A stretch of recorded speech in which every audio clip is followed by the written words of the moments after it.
네, 안녕하세요, 여러분들. 돈이 되는 거라면 무엇이든 공부해서 알려드리는 엠피드 대표 이준영입니다. 오랜만에 인사드리는데요. 여러분들 아마 지금 내년 예비 창업 패키지나 이런 다양한 지원 사업을 준비하시는 분들이 이 영상을 클릭했을 수도 있고, 퇴사를 하면서 창업을 해보겠다 하시는 분들이 이런 것들, 여러 가지 지원 사업을 알아보시다가 클릭했을 수 있습니다. 저는 다양한 지원 사업을 선정되었고, 지원 사업을 운영을 했던 그런 기간에도 있었습니다. 그렇기 때문에 이 영상은요, 정말 알짜배기로 다른 영상 보지 마시고요. 이 영상 하나만 보셔도 여러분들 다 총정리되는 끝판왕이라고 보셔도 될 것 같습니다. 그리고 여러분들이 또 많이 하는 질문 리스트도 제가 정리했으니까요. 이 영상 끝까지 봐주시면 되겠습니다. 여러분들이 퇴사 전에 꼭 알아봐야 하는 지원 사업, 이렇게 제가 말했는데요. 무턱대고 이렇게 퇴사를 하고 창업을 하지 마시고요. 이런 지원 사업들이 있습니다. 지금 제가 촬영 기준으로 2023년 9월입니다. 불과 한 5, 6개월 뒤면 여러분들 내년에 지원 사업들이 엄청나게 쏟아지는데요. 그 준비를 지금부터 하셔야 합니다. 그러면 어떤 지원 사업들이 있는지 먼저 제가 핵심 3가지를 알려드릴 건데요. 첫 번째, 예비 창업 패키지입니다. 아마 많이 들어보셨겠죠? 근데 이 예비 창업 패키지도요, 창업 중심 대학이라는 이름으로 또 새로 나오기도 하고, 또 생애 최초 청년 지원 사업, 청년 창업 지원 사업이라는 이름으로도 나오고 있습니다. 그렇기 때문에 오늘은 이 세 개를 합친 예비 창업 패키지라고 제가 토탈 이게 퉁 칠게요. 그래서 예비 창업 패키지에 대한 설명을 해드리겠고요. 또 혁신 창업 스쿨, 이것도 잘 모르시는 분들이 있는데, 이것도 어떻게 보면 예비 창업 패키지를 조금 더 편법이라고 할 수 있을까요? 좀 쉽게 접근할 수 있는 또 지원 사업 교육입니다. 그래서 이거는 아마 다음 영상에 제가 준비해 드릴 거고요. 그리고 나는 소상공인인데, 나는 뭔가 가게를 운영하고 싶은데, 이런 분들을 위해서 또 신사업 창업 사관학교라는 지원 사업이 있습니다. 이것도 제가 다음 영상에 준비해서 알려드리도록 하겠습니다. 자, 그러면 먼저 이 영상을 끝까지 보셔야 하는 이유는요, 가장 많이 하는 질문 리스트를 제가 뽑아왔습니다. 직장인도 지원 가능한가요? 공고일 기준으로 사업자만 없다면 지원 가능한가요? 일반 분야, 특화 분야 동시에 지원 가능한가요? 지원금은 갚아야 하나요? 지원금은 바로 현금으로 들어오나요? 저는 창원에 살고 있는데 타 지역 주관기관에 지원 가능할까요? 이런 다양한 질문들을 제가 많이 받아봤습니다. 이 질문에 대한 답변도 뒤에 영상이 준비되어 있으니까 끝까지 들어주시면 감사하겠습니다. 그러면 먼저 예비 창업 패키지를 모르시는 분들이 있기 때문에요. 제가 간략하게 설명을 좀 드리도록 하겠습니다. 지원 대상은요, 말 그대로 예비 창업자입니다. 사업자가 없어야 됩니다. 네, 공고일 기준으로요, 사업자가 없어야 된다. 공고일 기준이라고 하면요, 만약에 2024년 3월 1일에 저희 예비 창업 모집하겠습니다, 이렇게 뜨잖아요. 그 기준으로, 그러니까 2024년 2월 28일까지만 여러분들이 사업자가 없으시면 되는 거죠. 자, 어쨌든 그 뒤에서 제가 다시 또 상세히 얘기해 드릴 거고요.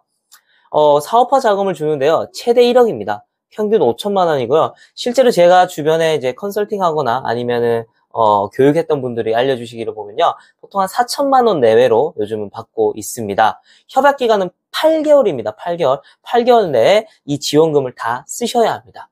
그래서 신청 규모를 보시면요, 예비 창업 패키지가 992명 정도, 그리고 올해 기준입니다. 2023년 기준. 창업 중심 대학도 역시 그냥 예비 창업 패키지라고 생각하시면 돼요. 한 352명 정도 되니까요. 한 약 1,300명. 또 생애 첫 창업 지원 사업까지 하면 한 1,400명까지 지원을 받으실 수 있습니다. 자, 그러면 여러분들 지원 사업에 대한 사업 계획서 쓰는 방법은 제 영상이 많이 있으니까 찾아보시면 될 것 같고요.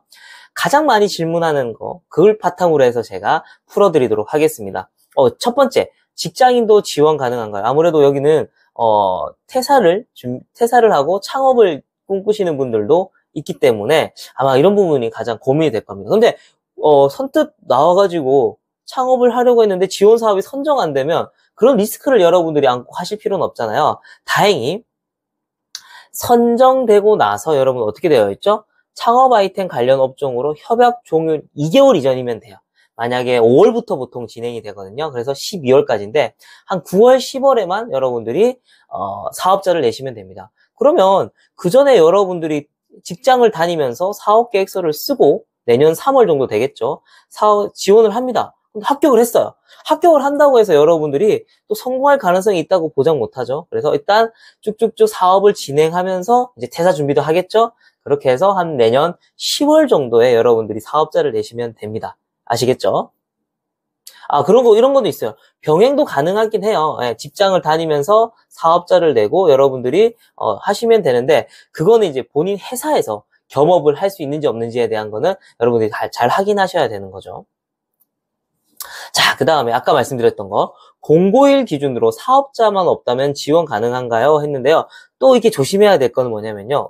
제가 예를 들어서 제가 지금 막 교육 서비스업을 하고 있어요. 근데 제가 내년에 정부 지원금을 받고 싶어요.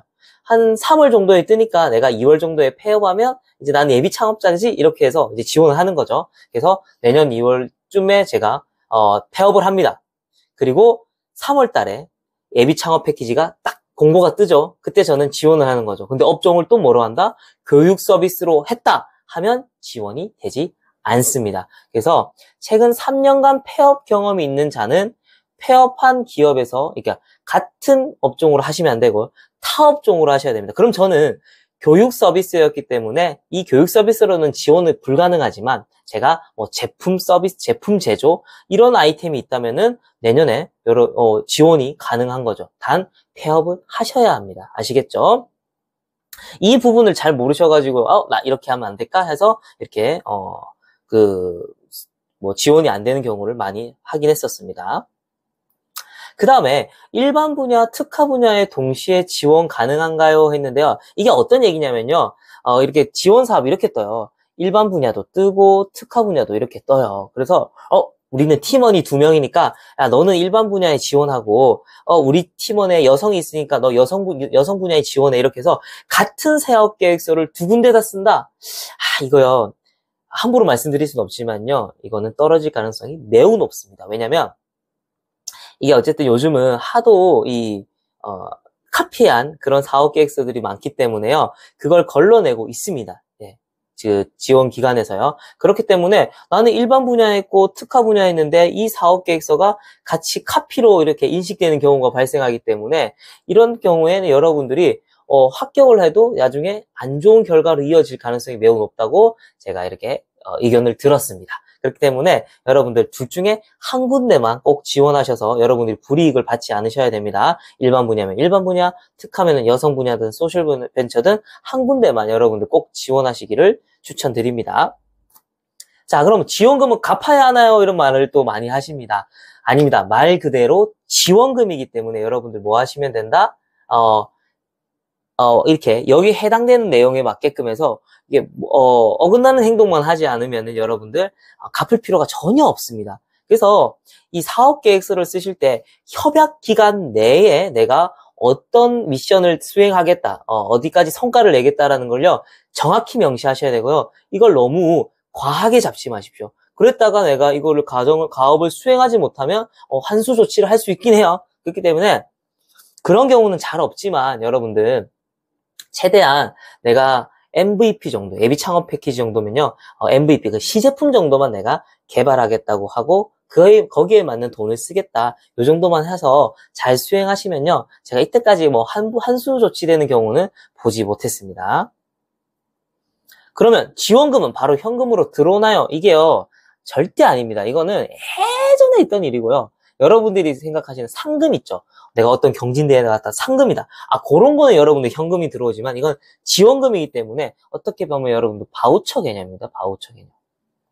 그러면 대표님 바우처 개념이 뭐냐 이런 겁니다. 자, 그러면 내가 예를 들어서 이런 지금 화면에 보이시는 이 무선 마우스를 개발하고 싶다. 그러면은요, 일단 돈은 들어오지 않습니다. 내가 A라는 업체한테 뭐 하죠? A라는 업체하고 견적 비교를 합니다.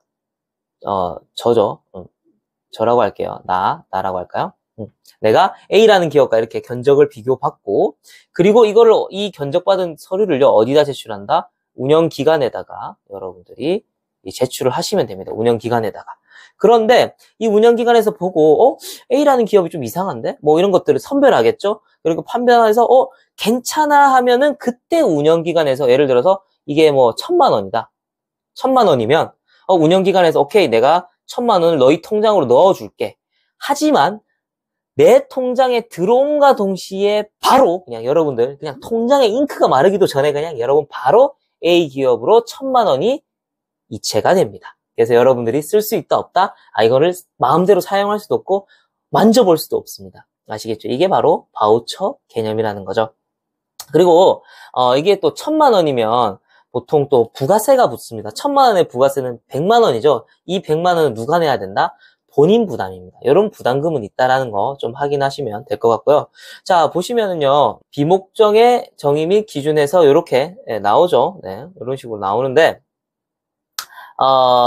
비목일요, 여러분들 뭐 재료비, 외주용, 인건비로 쓰실 수 있습니다. 인건비로 쓸 수 있고, 보통은 여러분도 어디다 써야겠어요? 당연히 외주용역비에 많이 사용하게 됩니다. 재료비나요. 그래서 요거에 대해서 굵직굵직하게 사용하시면 되고, 창업활동비를 줍니다, 여러분들. 월 50만 원인데, 이거는 묻지도 따지지도 않고 쓸 수 있는 돈이기 때문에 50만 원이면 곱하기 8하면 400만 원 정도죠. 이걸 그냥 쓰지 마시고, 여러분들이 부가세를 내야 된다고 했죠? 그래서 그 부가세 낼 때 여러분들이 이 창업활동비를 좀 쓰시면 될 것 같아요. 자, 이런 질문도 많이 합니다. 저는 창원에 살고 있기 때문에 저는 창원에 살고 있는데 타 지역 주간기관에 지원 가능한가요? 예를 들면 이게 무슨 말이냐면 저는 이제 창원이기 때문에 경남 창조경제혁신센터가 있겠죠. 근데 보니까 나는 여기 보니까 예를 들어서 전남, 여기 여수거든요. 여수나 강주 이런 쪽이 좀 경쟁률도 약할 것 같고 내가 이런 쪽에 지원해서 조금 더 이득을 보면 되지 않을까라고 생각해서 지원 가능합니다. 그래서 예비 창업 패키지는요, 전국 단위 모집이기 때문에 여러분들이 상관없이 지원이 가능합니다. 아시겠죠? 그리고 사업자도 어디서 내도 된다? 창원에 내셔도 돼요. 그런 거는 전혀 문제가 없기 때문에 여러분들이 나는 제주도에 가고 싶다. 제주 창조경제혁신센터에서 지원하시고 온라인 교육도 있고 오프라인 교육이 있겠지만 오프라인 교육을 받으러 그거를 가는 건 네, 감안하셔야겠죠. 근데 이제 경쟁률이 아무래도 서울 경기권이 워낙 세다 보니까 이런 지방 쪽으로 이렇게 선택하는 것도 하나의 전략이 될 수 있습니다. 그리고 이거 보시면 뭐냐면요. 이건 아까 창업중심대학 있죠? 창업중심대학은 보시면 권역 내 예비 창업자들 비율, 그리고 그 지역에 있는 대학생 비율, 일반 예비 창업 이렇게 나눠져 있기 때문에 창업중심대학은 아무래도 또 자기가 살고 있는 지역에 하시는 게 아무래도 유리할 수밖에 없습니다. 자, 이렇게 해서 여러분들이 꼭 지원하셔야 되는 그 3가지 지원 사업 중에서 오늘은요, 예비 창업 패키지에 대해서 알아봤습니다. 여러 가지 가장 많이 받는 질문들을 바탕으로 해서 제가 좀 알려드렸는데요. 그래도 나 궁금한 게 있다 하시면 댓글로 남겨주시면 제가 답변을 달아드리도록 하겠습니다. 그럼 다음 시간에는 뭘 하겠죠? 당연히, 혁신 창업 스쿨이라는 잘 모르는 또 교육 사업이 있습니다. 이거 저는 실제로 제가 운영했던 거거든요. 그래서 이거는 제가 또 자세히 알려드릴 수 있으니까 꼭 들으시고 다음 영상 좀 들으시고요. 그 다음에 신사업창업사관학교라고 해서 뭐죠? 소상공인, 내가 가게를 차려서 운영하고 싶은 그런 창업을 지원금을 받고 싶다. 이거 정말 지원 사업 많이 없거든요. 이런 소상공인들요. 그래서 이런 지원 사업들이 또 있기 때문에 거기에 대한 또 설명도 제가 다음 영상에 준비하도록 하겠습니다. 구독, 좋아요 눌러주시고 저는 다음 영상에서 뵐게요. 안녕.